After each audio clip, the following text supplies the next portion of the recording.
ओम नमः शिवाय। वो क्या है, जीने का जो तरीका है सही से हम जीवन जी नहीं पाते। एक मृत्यु मृत्यु समान जीवन जीते हैं। कुछ समझ में नहीं आता, ना भक्ति रहेगी ना कुछ रहेगा, उसी तरह का जीवन जीते हैं। जीवन जीने के लिए जैसे 5 वायु की ज़रूरत होती है, वैसे उसको भक्ति की भी ज़रूरत होती है। जैसे योग की ज़रूरत होती है। जैसे योग, हमारे मृत्यु शरीर को योग चाहिए।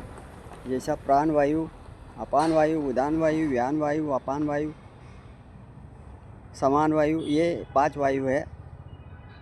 ये वायु जो है ना, उससे जुड़ते हैं हमारे कर्म इंद्रिय से।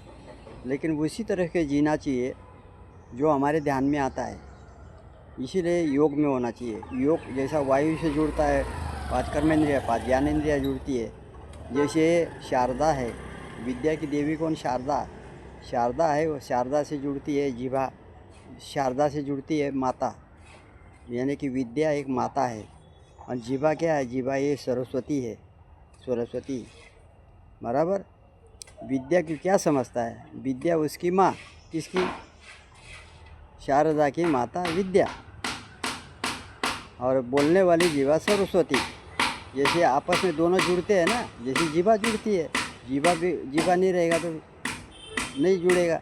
फिर बाद में जो मुखमंडल जुड़ता है, मुख में टालमूढ़, दंतमूढ़, ऐसे शब्द जो संस्कृत में जो जुड़ते हैं, तो ये योग ही है। आँखें जुड़ते हैं, कान जुड़ते हैं, योग सबको जोड़ते हैं। जब अपना कर्म करते हैं ना, वैसा अपना योग में होना चाहिए। कर्म योग में होना चाहिए, कर्मयोगी होना चाहिए, भक्ति योगी। योग लगना चाहिए, लगाव लगना चाहिए, लगन होनी चाहिए। जब तक योग जुड़ता नहीं ना, मन जुड़ना चाहिए, बुद्धि जुड़ना चाहिए, ये सब जुड़ते हैं तब योग जमता है। बिना योग का कुछ नहीं होता है। जब तक योग समझ में आ जाता, जब तक अपनी आयु ख़त्म हो जाती, तो इससे जीवन जीने का तरीका पता ही नहीं लगा। जैसा जन्म हुआ वैसा मृत्यु के समान जीते जीते मर गया। लेकिन नहीं समझ में आया कि जीवन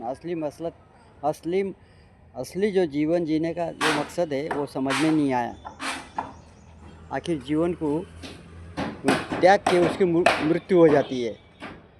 जीवन जीने का तरीका सीखो, कैसे जीवन जिया जाता है। क्योंकि अपने जो 5 ज्ञानेंद्रिय, 5 कर्मेंद्रिय, 5 तन्मात्रा, पंचमहाभूत, मन, बुद्धि, अहंकार, चित्त, ये सब जुड़े हैं शरीर के। बिना जुड़े तो ये कर्म कर नहीं सकते, और बिना कारण का तो कुछ हो नहीं सकता। और कारण जो लगता है तो वो कारण जो है दृश्य कारण, हेतु। कारण का पता नहीं चलता, क्योंकि बिना कार्य किए, बिना कारण के तो शरीर चलेगा नहीं।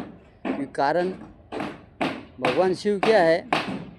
अदृश्य है, दिखते नहीं हो। स्वयं साक्षी भाव में अपने कर्म करते रहते हैं। आदमी आंखों से तो देखता है, लेकिन आंखों के पीछे से कोई देख रहा है ये पता नहीं होता है। क्योंकि इसके देखे बगैर तो पता नहीं लगेगा ना, ये पेड़ है कि क्या है, कैसा पता लगता है?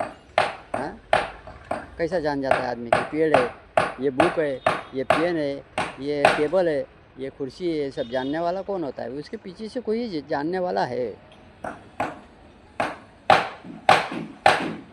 देखो, ये एक भी अजीब तरह की घटना है। कैसी? जैसी ये जीभा है, बोलती है, खाली अंदर से खाली आवाज़ ही आता है ना, हाँ, तो उसको आकार देते हैं। यानी जो जो बोलते हैं ना मुख शिव, उसको तो निराकारी है, उसका कोई आकार नहीं, आकार वकार कुछ नहीं। फिर ओमकार होता है, ओमकार का उच्चारण होता है, होना चाहिए, वही तो है। मुक्त हो जाओ। ये क्या 84 लाख योनि में भटकते रहेगा, घूमते रहेगा। चाचड़, मच्छर, चींटी, ये सब जलचर, थलचर, नभचर, ये सब प्राणी मात्रा जो है ना, ये सब जीते रहते हैं। कितना आत्मा कितना छोटा होगा बताओ? इतने मच्छर के अंदर आत्मा कितना छोटा होगा? सूक्ष्म लिंगम, इसका सूक्ष्म होगा तो कितना पतला होगा? बहुत ज़्यादा सूक्ष्म। तो आत्मा का स्वरूप ऐसा है, खाली जाना जा सकता है अनुभव से, बाकी दूसरा कुछ नहीं। ओम नमः शिवाय।